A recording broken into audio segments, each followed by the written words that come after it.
والصلاة والسلام على أشرف الأنبياء والمرسلين وعلى آله وصحبه أجمعين. سبحانك لا علم لنا إلا ما علمتنا إنك أنت العليم الحكيم ولا حول ولا قوة إلا بالله العلي العظيم. Muslimin dan muslimat yang dirahmati oleh Allah Subhanahu wa taala sekalian, pada malam ini, malam yang terakhir untuk kuliah maghrib bagi saya sebelum daripada tibanya bulan Ramadan al-Mubarak. Oleh kerana pertemuan terakhir ini kita berada di penghujung bulan Syawal, maka pada malam ini saya mengangkat sikit saja berkaitan dengan ibadat puasa itu. Saya kira buat ibadat puasa dan yang berkaitan dengan ini dah ajak kita dengar. Kadang-kadang kita dengar mengajar depan, tahu dah apa itu sudah belakang, ikut TV-nya, ikut internet dan sebagainya. Nah, kadang-kadang kita rasa sedap, kita mulut daripada mengajar, kita rasa kita kadang-kadang banyak. Jadi dengan banyak begitu, saya hanya pada waktu yang terbatas ini nak cakap berkaitan ibadat puasa dan dalam bentuk kita ulang kaji bersama, bukan ulang kaji bersama. Sebab ini untuk Ramadan kali pertama kita sambung. Baik. Yang pertamanya, Facebook puasa ni apa-apa pun kita bicara, mestilah pengertian dia itu kita kena sentuh baru dia jadi pola. Baru dia jadi pola. Puasa semua tak berbeza. Iaitulah kita menahan diri daripada beberapa perkara, daripada jima, makan, minum dan perkara yang seumpamanya. Bermula daripada masuknya waktu subuh, bukan bila pak masuk waktu subuh. Waktu bila lama itu suatu bila kita di waktu bagi bila itu masuk waktu subuh dan sehingga terbenamnya matahari masuk waktu maghrib. Itu yang dikatakan puasa dengan niat. Maka dari segi definisi ini timbul satu isu imsak dalam kalender itu disebut imsak itu bukan waktu subuh, sebelum daripada itu lagi. Jadi dia tak tahu nak bisa ngomong imsak ada cerita dia begini. Puasa ini bermula masuk subuh, berakhir dengan masuk waktu maghrib. Jadi kalau dalam kalender itu dia kata waktu imsak, katakan 10 minit sebelum masuk waktu subuh. Imsak yang tercatat itu pastinya bukan bermula waktu puasa, bukan. Bila itu keadaannya, maka kita masih boleh makan walaupun waktu imsak telah masuk, selagi mana tak masuk waktu subuh. Timbul lagi soalan, kalau masuk imsak kita masih boleh makan, dan imsak tu nak imsak ni untuk kita faham secara mudah ni macam terfilah dia berwarna hijau, ada merah, ada kuning. Imsak tu ialah warna kuning dan masuk waktu subuh itu warna merah. Itu yang cerita ni. Maknanya bila imsak ni kalau boleh berhenti lagi bagus. Mungkin ada pula ambil mana pula benda gini. Ambil daripada hadis Nabi SAW yang sebut bahawa baginda dan para sahabat ni kebiasaannya berhenti makan sahur sebelum waktu subuh dalam masa seseorang itu baca 50 ayat daripada Al-Quran Karim. Itu hadis itu. Surah Tabarakal-ladzi biyadihil mulku wa huwa ala kulli syai'in qadir. 30 ayat. Cuba tengok lagi bab ini. Jadi asas untuk mewujudkan imsak itu memang ada. Memang dapat berjaga-jaga. Cuma kalau matang lagi lepas dia tak apa. Jangan timbul kepahaman pula bila masuk pada imsak dari matang itu salah nanti itu salah. Jadi benda itu jangan jadi polemik selama kita tahunan sama. Jadi kalau nak berhenti awal lah. Ada orang tewak banyak imsak baru jaga boleh makan lagi selagi mana tak masuk pada tubuh. Habis kita dari segi definisi secara mudah. Puasa ibadah rukun Islam. Dalam Islam kita ibadah kita buat ni ada dua saja. Satu ibadah yang tak sah. Dua ibadah yang sah. Itu ada sah ni kosong nilai kosong. Ibadah yang wajib yang kita buat kalau tidak sah sama juga belum buat dan wajib belum buat pula.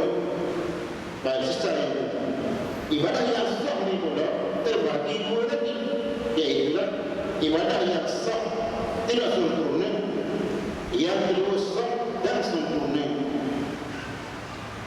Yang sah tidak sempurna ni tidak perlu ulang balik sebab sah dah.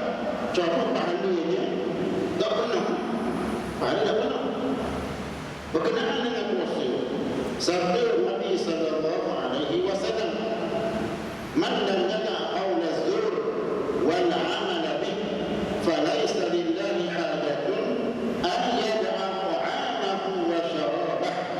Orang yang puasa tak bentuk nipu hati,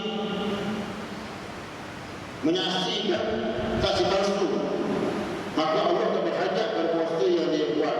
Dengan maksud bahawa orang yang berpuasa buat ini Ramadan, buat ini haram, puasa itu sah tapi tidak sempurna. Ibadah apa pun yang kita buat yang sah mesti dua, sah sahaja, yang sah dan sempurna. Sebab itu puan-puan semua, bila kita nak naik haji atau umrah, kita dengar di kita ni adanya haji mabrur. Haji mabrur berarti haji sah lagi sempurna. Haji selagi itu sah tapi tidak sempurna. Jadi puasa ada yang sah tidak sempurna, ada yang sah lagi sempurna. Berkenaan dengan puasa yang sah lagi sempurna inilah yang dimaksudkan oleh Allah Subhanahu wa taala di dalam ayat yang mewajibkan puasa. Kalau kita ingat dan pegang, kutiba alaikumus shiyam, diwajibkan ke atas kamu berpuasa, as-shiyam. Ujung ayat la'allakum tattaqun, kalau mau puasa dengan sempurna pasti kamu jadi orang yang bertakwa. Jadi orang yang puasa jadi orang bertakwa ini adalah orang yang puasa itu cara yang sempurna. Kalau puasa buat maksiat, maka payahlah dia jadi orang yang bertakwa. Dia puasa tidak haram, tidak ada haram. Dia puasa, maka puasa dia sah tapi tidak sempurna. Tidak cerita. Dia jangan pelik kita mana tengok.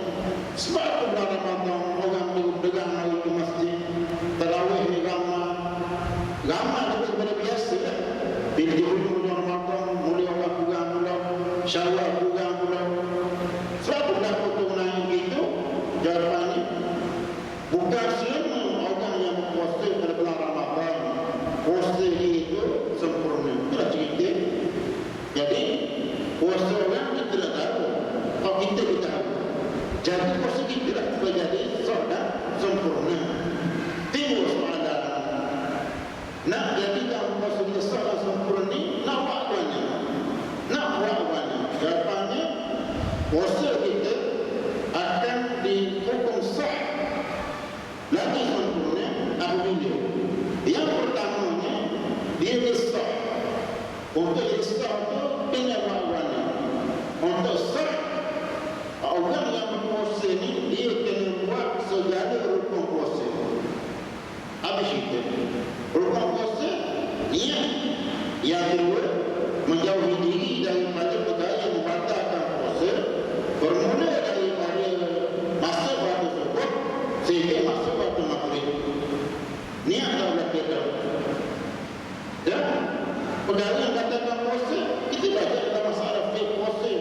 Contohnya dalam masyarakat kita pada hari ini, dari segi perkara yang katakan puasa ada segi jimbo nampak. Orang ni kata batal, orang ni kata jauh. Orang telinga batal, orang telinga tak batal. Orang hidung batal, tak batal. Batal, tak batal, tak batal. Ada orang pening, ada orang biasa je. Nah, jadi cerita apa ni? Cerita dia begini. Cerita ni turun-turun masyarakat Melayu Islam kita ni berpegang dengan mazhab Syafi'i. Ni dah Nabi Islam datang ke tanah Melayu kita, datang ke Al-Khabil Melayu. Dan saya panggil Al-Khabil Melayu. Islam datang ke Kepulauan Melayu kita, Malaysia kita, Selatan Thailand, Indonesia seluruhnya, Brunei, Selatan Filipina, melalui di antara laluan dia ialah dan cara orang yang Islam ke Kepulauan Melayu kita ini ialah pendakwah kepada Yaman, kepada Hadramaut. Pendakwah Yaman itu bermazhab Syafi'i. Menurut kajiannya, masa mereka mari ke Kepulauan Melayu kita ni di bawah kitab Minhajul Talibin.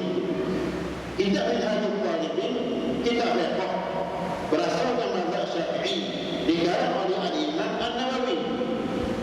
Maka kita semua masyarakat kita bermazhab Syafi'i. Nah, orang Melayu kita ni bagi semua ini bermazhab Syafi'i. Maka kita guru mengajar ataupun ke masjid namanya mengajar puasa berdasarkan mazhab Syafi'i. Maka kita cuma selama ni korek hidung batal, korek telinga batal, batal hidung batal telinga lah, korek dua apa. Maka kita mari zaman semakin zaman canggih ni nampak pula korek dah batal, korek dah batal.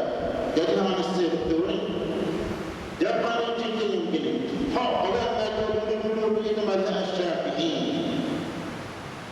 Hak yang pula itu yang berdasarkan kepada resolusi perhimpunan ulama yang kemudian keputusan perhimpunan itu berdasarkan kepada mazhab Hambali. Kemudian mazhab Hambali bukan mazhab kita. Maka bila orang dedahkan masyarakat kita, orang itu tak batal, orang telinga tak batal, itu berdasarkan kepada keputusan perhimpunan ulama pula. Ada kata keputusan mazhab Hambali cerita dan kita nak awal ni tak ada yang begini. Al-Khuruj min al-khilafah mustahabun, keluar menghindarkan diri daripada kekhilafan sunnah dilakukan. Korang ni batin lagi tahap dua ni. Ada kata batal, ada kata jauh. Sama juga jangan korek. Habis itu nak juga korek mana ni. Masa terakhir korek sesat sana. Siang hari kau kenapa? Habis itu. Dan begini politik bila tu. Kadang-kadang bincang Pak Ilmu jadi bandar. Tidak bagus. Tidak bagus. Jadi bila kita tak ada annya, kita dengar orang bincang, kita baca, kita dalam kitab itu lama sebut lain, pada pilih lain. Kita kena ingat, itu mana mazhab lain, itu mazhab lain. Bila mazhab lain ni, dari di sana, tuan-tuan dan puan-puan di Mekah tu imam yang ada itu bukan mazhab anak, bukan mazhab Syafi'i kita, mazhab lain. Mazhab tu Islam tu yang pak tu betul berlaku. Cuma jangan kita bicara isu-isu begini ni kena harmoni lah, kena harmoni. Habis kita sifat batal puasa itu. Baik. Jaga rukun puasa. Sah. Nak sempurna, nak amanah. Puasa kita akan jadi sempurna apabila kita buat sunat-sunat puasa. Sunat-sunat puasa. Dan perkara yang dibuat pada bulan Ramadan. Dia bukannya puasa, tapi bulan Ramadan Nabi buat, kita buat juga. Maka sempurna puasa kita.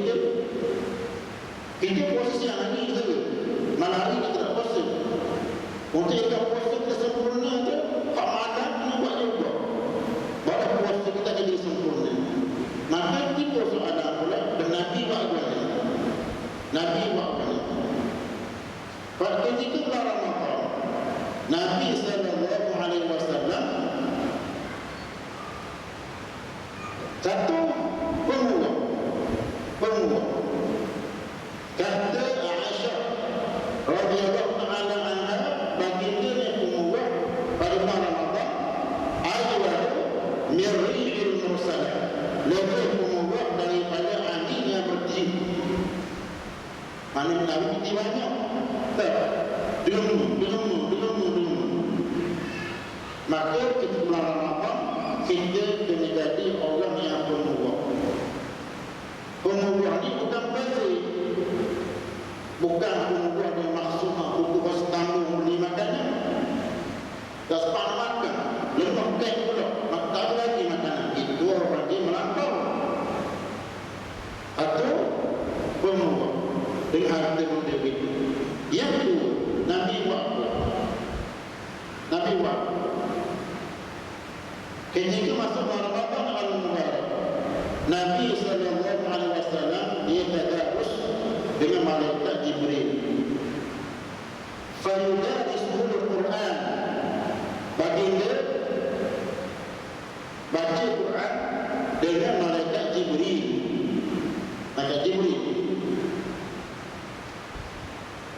Jadi tadarus itu kenapa? Beza tadarus itu baca seorang diri. Beza baca seorang diri ini macam orang main gayung, orang main bola. Dia bermain, dia referee, dia jaga garisan, dia betul. Maka menang bola. Tak ada pengadil. Kalau tadarus berarti bila kita baca ada orang dengar. Kita berhenti kata-kata tempat jalan kita pergi berhenti, tempat berhenti kita pergi jalan, akan ada tegur. Ada boleh situ tu, wakaf situ dah bagus tu, itu tadarus. Baik, tadarus Al-Quran. Tuan-tuan dan puan-puan semua cuba ingat balik lepas ada. Itu kita. Bukan masjid kita saja, tempat-tempat kita, kampung-kampung kita. Tadarus Al-Quran itu kita. Dan nama tidak ada tempat. Tadarus Al-Quran lebih ramai dari orang nama, tidak ada. Jadi sekarang ini secara umumnya program tadarus Al-Quran itu nampaknya tak berapa meriah mana. Selain terawih orang lama, tadarus berapa bulan. Jadi apa isu kita sekarang ini? Ialah kita mencari kesempurnaan puasa. Kita kena buat apa yang dibuat oleh Nabi SAW. Tapi dalam fakta Al-Quran tak berapa hidup mana. Macam mana kita nak atasi kali ini? Muslimah sekarang diizin. Bagi saya masyarakat Melayu kita ni, masyarakat kita semua, bagi saya kita boleh bahagi berdua. Satu, orang yang mahir Al-Quran. Ketua imam masjid kita, semua ahli Quran berapa. Orang mahir gini ni, dia memang bagus sangat kalau dia khatam Al-Quran Al-Karim. Sebab dia ahli. Nabi, orang yang paling mahir baca Quran, masih lagi baca Quran dengan malaikat Jibril pada bulan Ramadan. Maka ahli Quran mahir macam mana pun, baca Quran juga mesti bersama dengan yang lain, ikut sunnah yang asal. Orang mahir ini baru khatam Quran biaranya. Imam Asy-Syafi'i ikut kedatang para ulama sejarah, dia khatam Al-Quran Al-Karim pada bulan Ramadan 60 kali. Kita rumah saja sudah nak buat 3 buat sekali. Tak kita berdas sebab tak mana kalau boleh kalau kita Ramadan tu 10 kali batang, memang hebat kita, memang hebat. 60 kali ini orang mahir ini baru batang. Tapi dalam masyarakat kita, antara orang mahir Quran dan orang mahir ini mana ramai? Situ isu kita kali ni. Baik,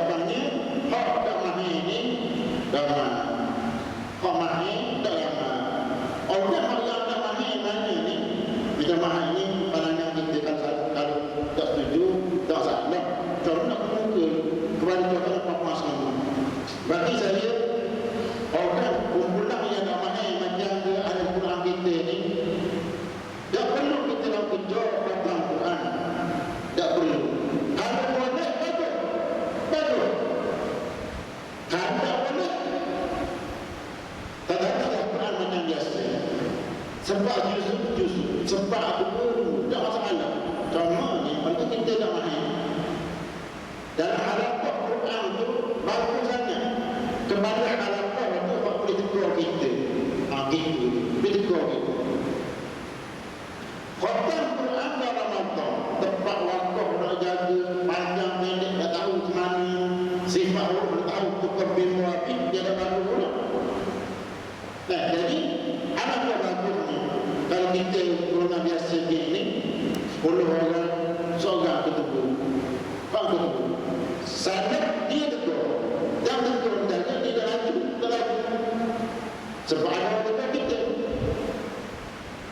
zal ni masuk macam mana zal masuk macam mana war ni macam mana gitu dan apa sikit asalkan api Ramadan jika sekiranya kalau boleh tahan dalam angka 1/5 10 jemaah bacaan kita masa awal Ramadan bacaan Quran 3 api Ramadan jadi 5 alhamdulillah tak khatam dan peringatan tu ada saya rasa bagus buat kita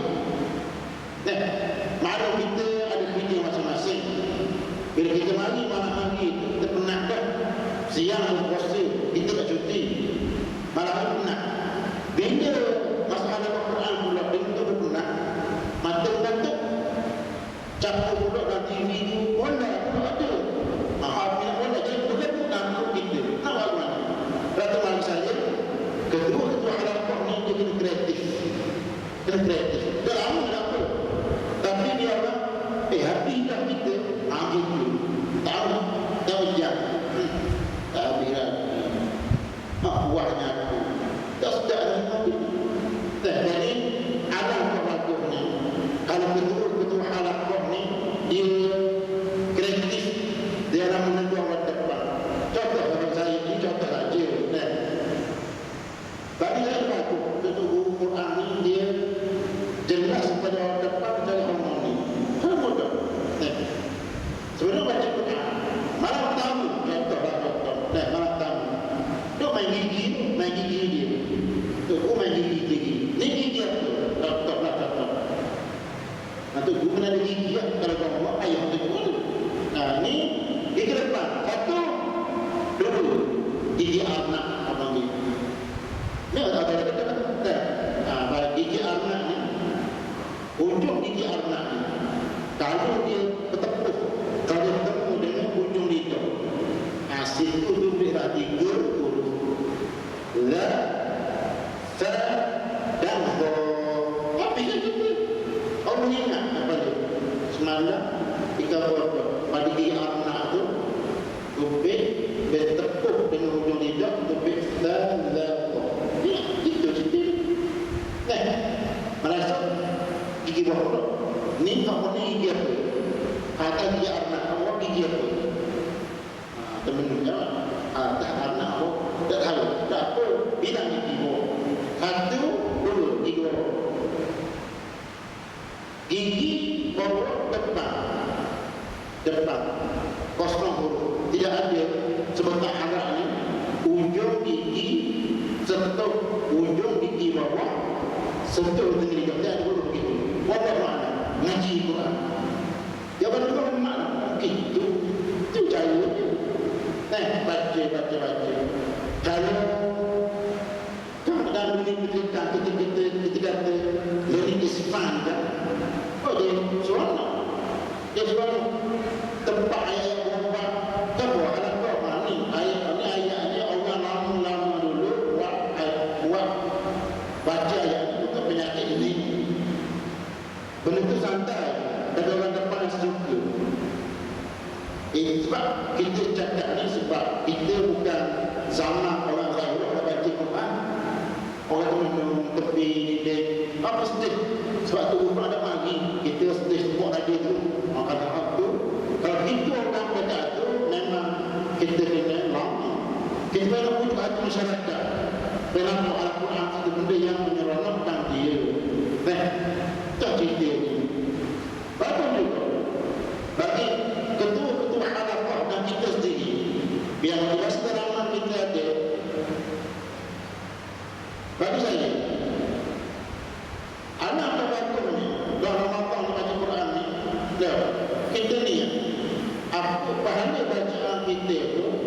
kita beri kepada orang tua kita yang telah meninggal dunia.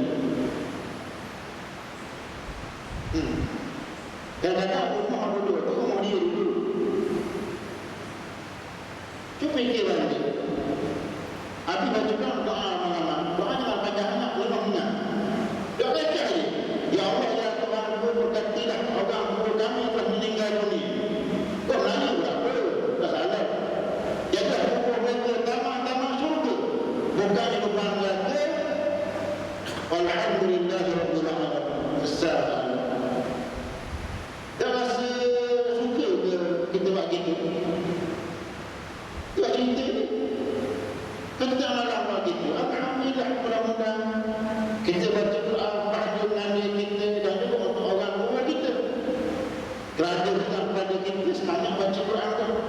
Dan sama ada baca berapa-lama dulu seorang pula itu juga kita buat. Itu untuk motivasi dalam kita lah. Kalau kita ni rajin baca. Ia Quran ni baca benda, terdapur benda, apa benda. Tapi nak ngomong semua tu dalam tak sempat masa kita. Baik, nanti tak ada Quran, kita lagi menerima tadarus. Kadang-kadang kita nak baca Quran, tapi di akhir ni dah mata kita rasanya jahat. Mungkin kencing mani ke, mungkin baru budak mata ke, atas orang baik, maka kita ada alternatif baru sekarang ni. Sebelum tu, kita pergi ke zaman Nabi SAW. Di antara sunnah baginda SAW, baginda suka dengar sahabat-sahabat dia baca Quran. Nabi satu ketika dia suruh Ibn Mas'ud baca Quran depan dia. Dari surah An-Nisa. Dari surah An-Nisa. Baca Quran. Sampai dekat ayat yang menceritakan bahawa bagaimana ayat tu.